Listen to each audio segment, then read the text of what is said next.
Assalamualaikum warahmatullahi wabarakatuh. Perkenalkan, saya Nabila Nazla, NPM 191109004 dari kelas Fisika 5C. Di sini saya akan menjelaskan konsep fisika, osilasi dan gelombang dengan pembuktian menggunakan aplikasi MATLAB.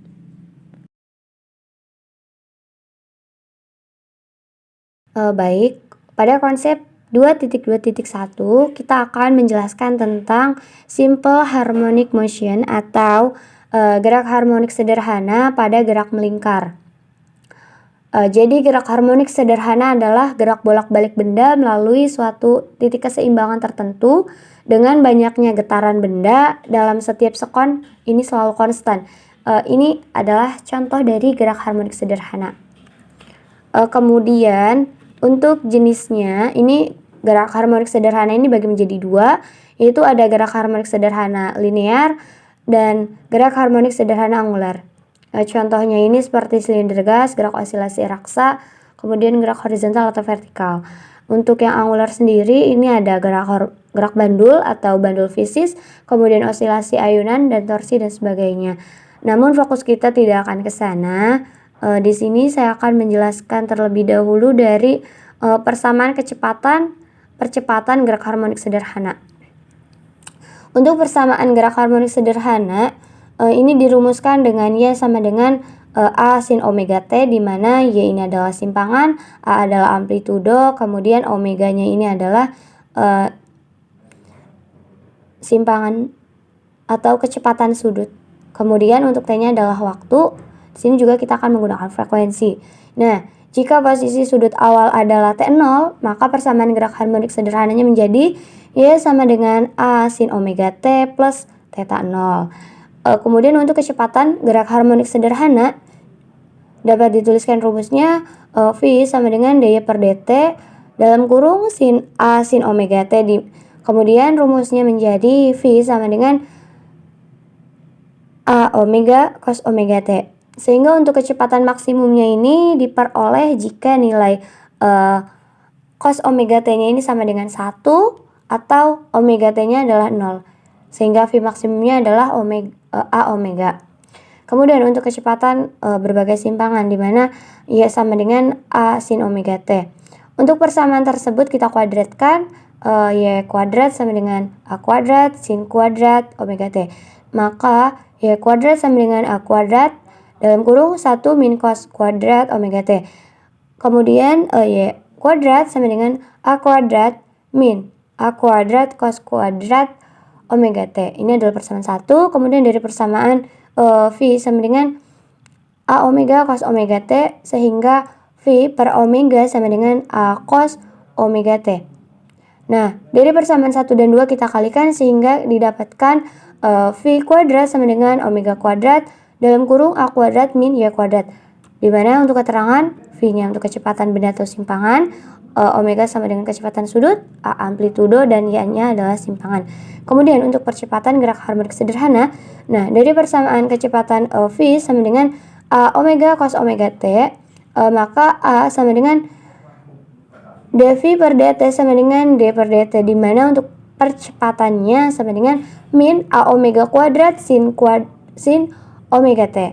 Nah, sehingga percepatan maksimum jika omega T sama dengan 1 atau omega T sama dengan 90 derajat, sama dengan hasilnya adalah pi per 2. Kemudian untuk percepatan maksimumnya adalah min A omega kuadrat sin pi per 2, sehingga untuk A maksimumnya adalah min A omega kuadrat. Nah, untuk keterangannya sama.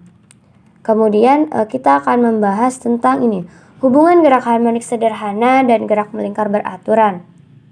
Nah, gerak melingkar beraturan ini dapat dipandang sebagai gabungan dua gerak harmonik sederhana yang saling tegak lurus, memiliki amplitudo dan frekuensi yang sama, namun memiliki beda fase relatif.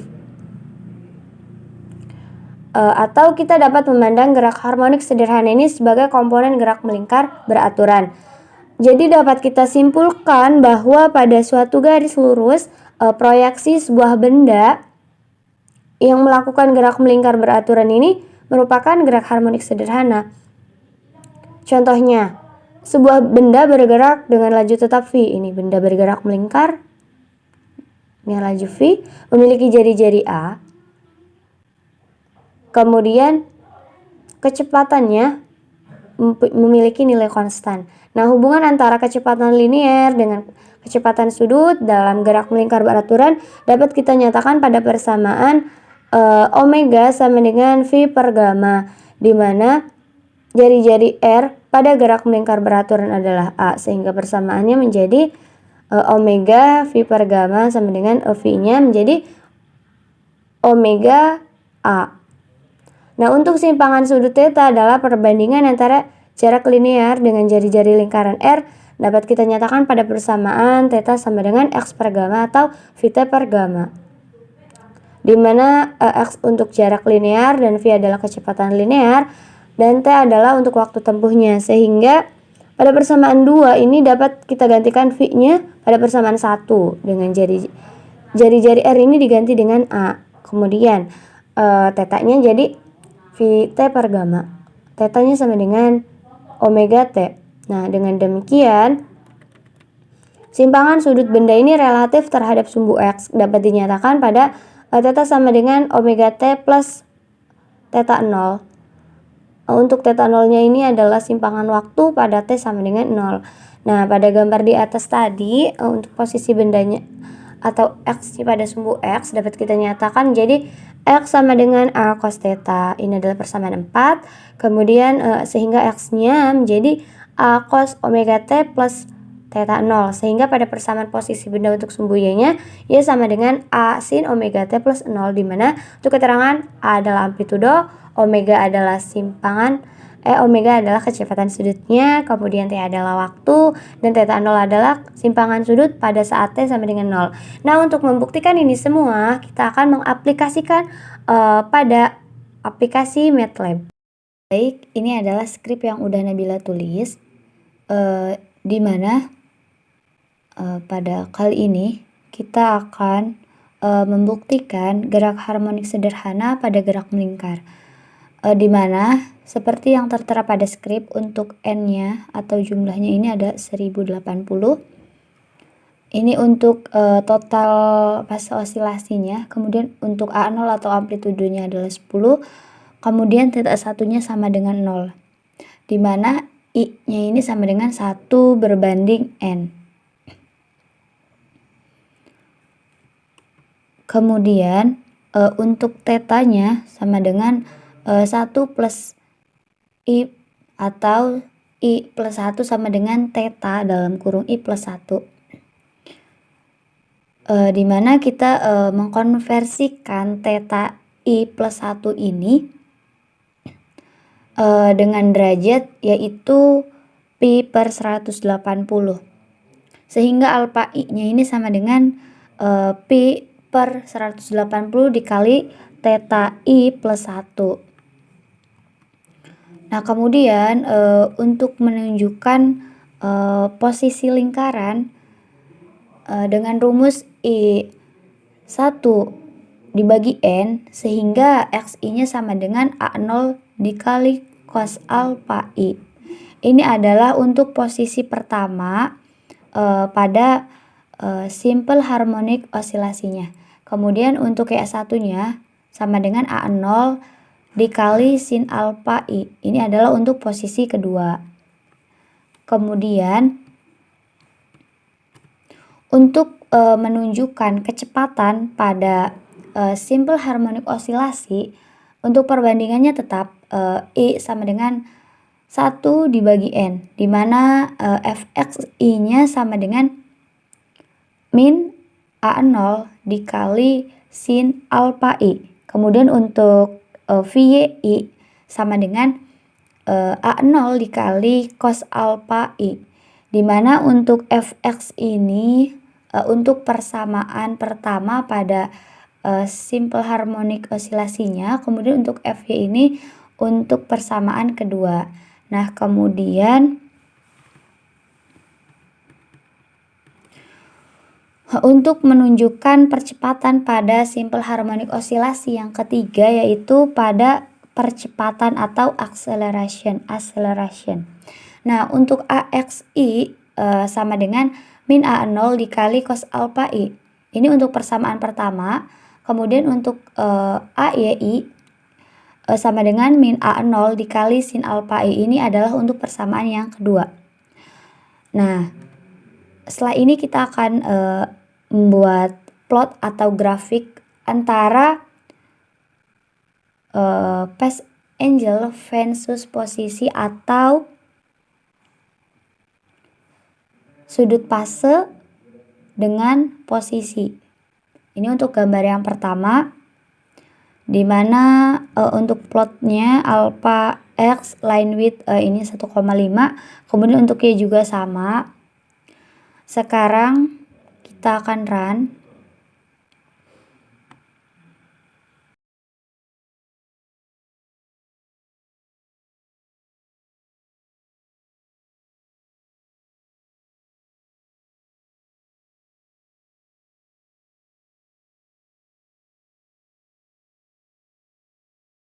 Nah, ini adalah gambar sudut fase dengan posisi, di mana untuk amplitudo 0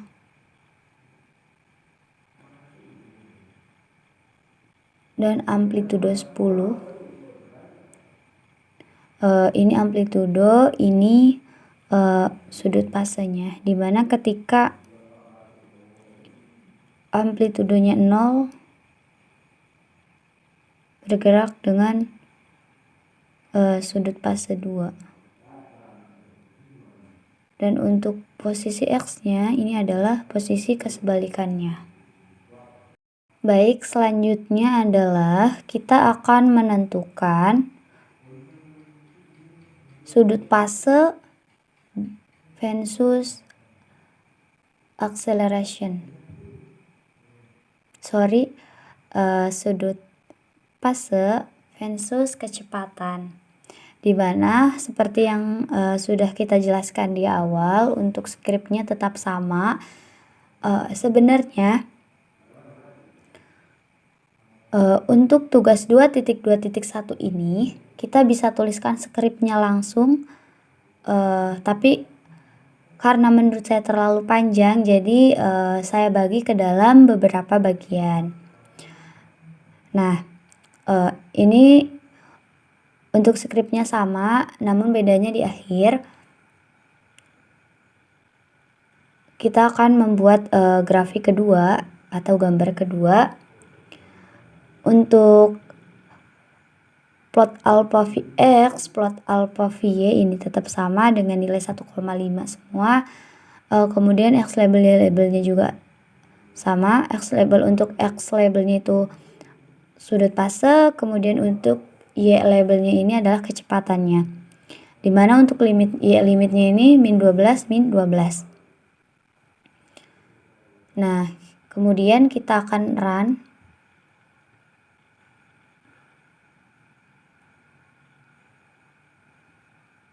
Nah, ini adalah gambar sudut fase versus kecepatan.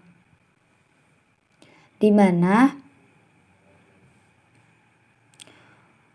pada posisi tadi untuk kecepatannya ini di posisi tadi di sini amplitudo, kemudian di sini sudut fasenya. Nah, ini adalah kebalikan dari posisi. Ketika posisi grafiknya ke atas, untuk kecepatan itu grafiknya itu ke bawah.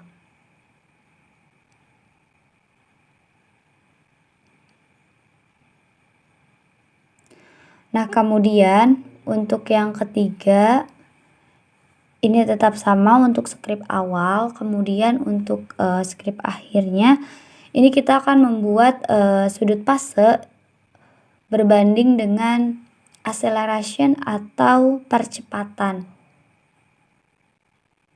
Kita akan run.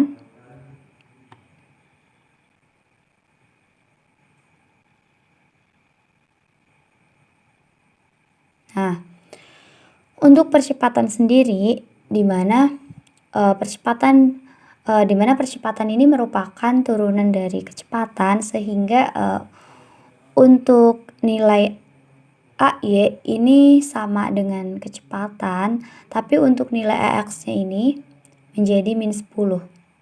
Nah, kemudian untuk yang terakhir kita akan membuat kombinasi di antara gambar pertama, gambar kedua, gambar ketiga, yaitu antara sudut fase dengan posisi, sudut fase dengan kecepatan, dan sudut fase dengan percepatan. Kemudian kita akan mengetahui bagaimana gambar dari gerak melingkarnya. Ini untuk skripnya tetap sama.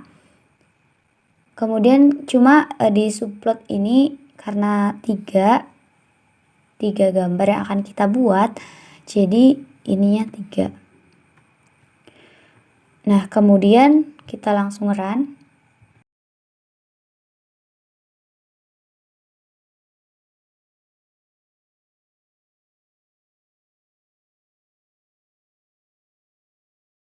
Kemudian ketika posisi X sama dengan 10, kemudian untuk kecepatan juga sama. Ketika kecepatannya 0, maka sudut fasenya adalah menurun. Tapi ketika dia berada dalam posisi, ketika amplitudenya 0, maka sudut fasenya ini adalah naik. Begitu juga ketika dia pada percepatan, ketika percepatannya 0, sudut fasenya adalah turun. Namun ketika ini pada kemudian untuk yang X, ketika percepatannya adalah min 10, maka sudut fasenya adalah naik. Berikutnya ini adalah simple harmoniknya atau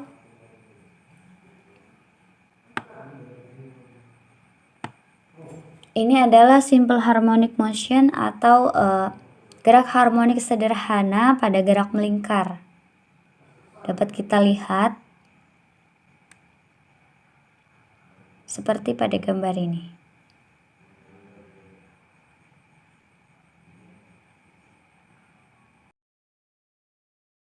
Baik, kali ini pada konsep 2.3.2 kita akan membahas tentang gaya kolom di antara dua buah muatan menggunakan loop.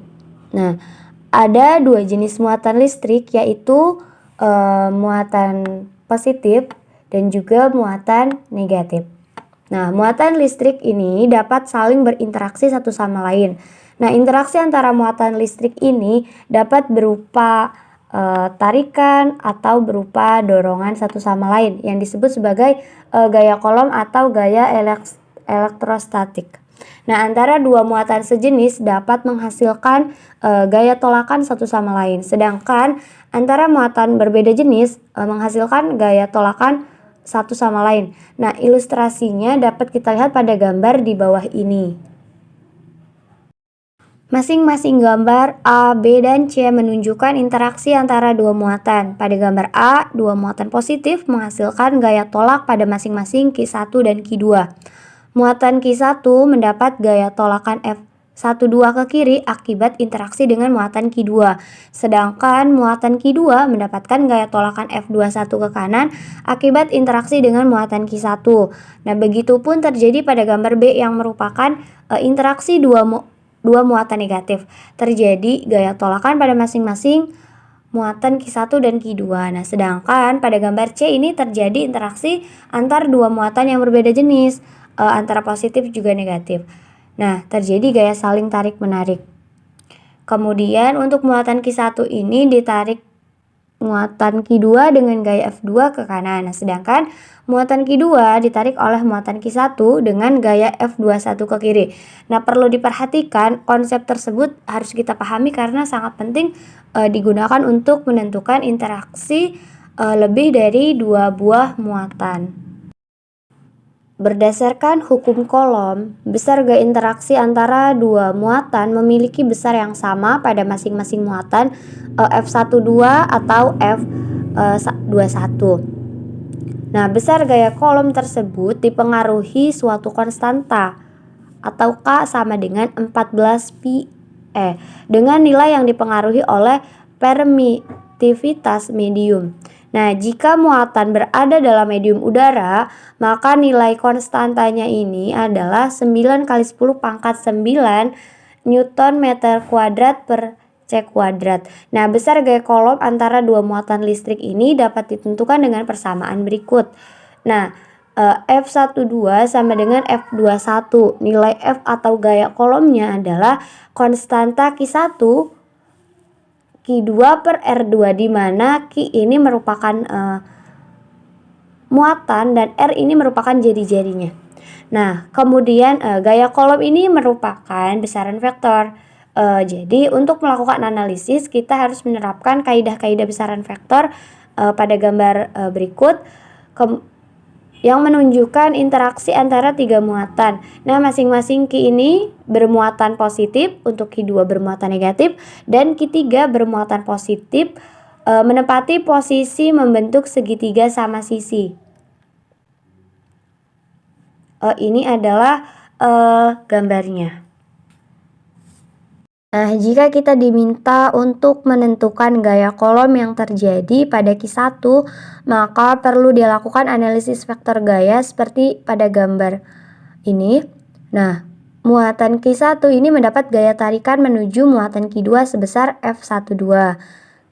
Sehingga muatan Q1 juga mendapatkan gaya tolakan menjauhi Q3 sebesar F13. Selanjutnya, gaya Coulomb pada muatan Q1 yaitu F1 merupakan resultan dari gaya F12 dan F13. Nah, besar resultan gaya Coulomb F1 ini dapat kita tentukan dengan persamaan resultan vektor sebagai berikut, di mana F1 sama dengan akar dari F13 kuadrat ditambah F12 kuadrat ditambah 2 dikali F13 dikali F12 dikali cos theta. Nah, untuk membuktikan ini semua, kita akan melakukan pembuktiannya menggunakan aplikasi MATLAB. Baik, selanjutnya adalah konsep 2.3.2, di mana kali ini kita akan membuktikan hukum Coulomb di antara dua buah muatan menggunakan loop. Ini adalah skrip yang udah saya buat. Kemudian ini juga ini adalah perintahnya yang akan kita nanti jalankan di Common Windows. Kemudian ini adalah untuk menunjukkan X minimum, X maksimum, Y minimum, dan Y maksimum. Selain itu, untuk nilai epsilonnya adalah 8 kali 85 pangkat min 12, di mana ini adalah permitivitas dengan rumus C kuadrat per NM kuadrat, di mana untuk konstannya adalah 1/4 dikali pi dikali epsilon 0.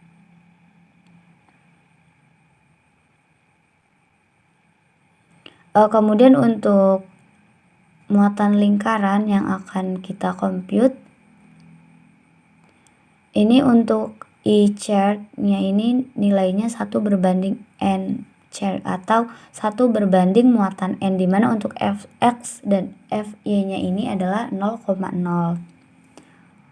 Nah, untuk Xij-nya juga sama, Xi chart min Xj chart. Yij juga sama, dan Rij untuk Yij-nya ini ya sama dengan I shared min J shared. Kemudian untuk RIJ-nya SQRT dalam kurung XIJ kali 2 ditambah XIJ pangkat 2 ditambah XIJ pangkat 2. Nah, setelah kita jumlahkan antara X dan Y, komponen X dan Y di antara ini, kemudian kita akan menggunakan hukum kolom, dimana untuk fx ini, fx ditambah konstan dikali Q muatan I dikali Q muatan J dikali XIJ per RIJ pangkat 3. Untuk FY-nya juga sama. Kemudian di sini juga kita akan membuat plot posisi untuk muatannya. Baik, langsung saja saya akan run.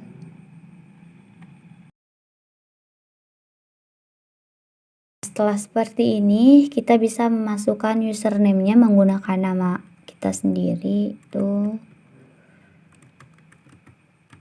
Nabila Nazla. Kita enter. Nah, kemudian untuk nomor muatannya adalah 2. Nah, untuk posisi ini adalah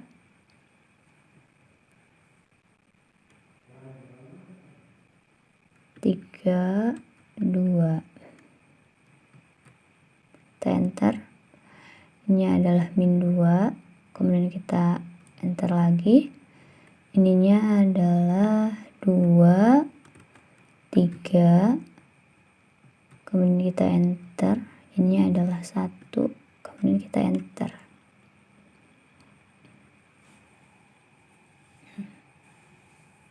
Nah, ini adalah grafik yang telah kita buat setelah kita memasukkan fungsi di Common Windows-nya. Dimana untuk muatan yang pertama itu posisinya ada di 3 untuk X-nya, kemudian untuk Y-nya ada di posisi kedua, nilai 2. Kemudian untuk muatan yang kedua berada pada nilai X2 dan nilai Y3, di mana muatan ini seperti yang telah saya jelaskan di konsep, muatannya ini adalah saling tarik-menarik.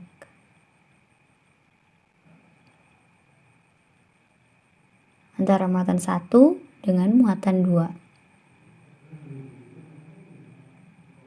Mungkin itu yang dapat saya sampaikan, kurang dan lebihnya mohon maaf dan semoga bermanfaat. Wassalamualaikum warahmatullahi wabarakatuh.